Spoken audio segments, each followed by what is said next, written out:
so emawa na Kromo Preby JHS no e wo Techiman South Masinimu e wo bono apoe mantemu mpanyifo ye wo honom ene asukufo enkwada nyina e de adese etu mpanyifo anim ese ba no enwoma wo mo edi besua de sese no wo mo ehia bi na aboanti ankwankwa ni mako wo made sei ekodema wo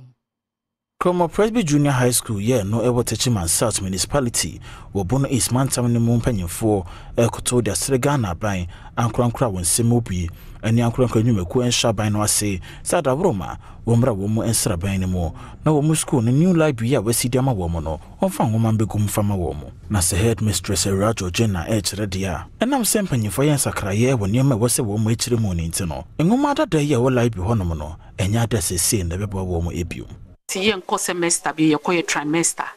nti omombo modern fan kwa ne brand tentem nti mi sisi omona adesua be hyase ya no ti man twen anka say school bi ye nche nti omontina fie kakra asana omaba ebe ha adwen. Our library is the old stock library, but with the, with reading, if you know how to read one book, you could transfer it to other books. So mostly as you went and looked at them, some of them are not too current, but because they know how to read already, when they go there during their leisure, they could still read to entertain themselves and also learn other vocabularies. Enwachi, founder at the New Era Foundation, Hegan Ameyao, and so Cheremu Foundation Obotaye, any DNTia, one of the exercise books 8,000, a Koma JHS Ahodwa, or Techiman Municipality. Yeah, 8,000 books in all. 8,000 books in your data, no, yeah, 50 schools. Say schools in the water Techiman, most of them be on cyber. Now, the entire check books, and say, you say book a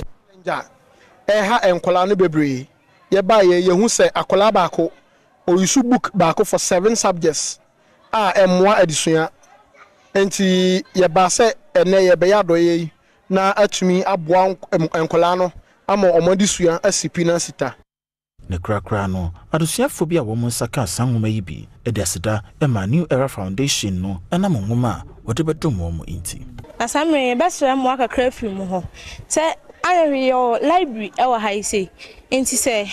yenya books kakra se ye books na e wa library ho ni nyina isa akoye dada enti anka ye modern one ai betimi asua ye class na yenya free period bi e betimi akọ library na se akosua de kakra e wo ho che books na we say ye ni so pa books ma we chama e be boy pa me classmates fo ni bi wo ho a books ba ko na na mo de subject bebre ni nyina ti we na ma we chama e be boy pa e de matim sare fo mo hwe say book do no be so be chama ya person mo family na e be boy me classmates fo na me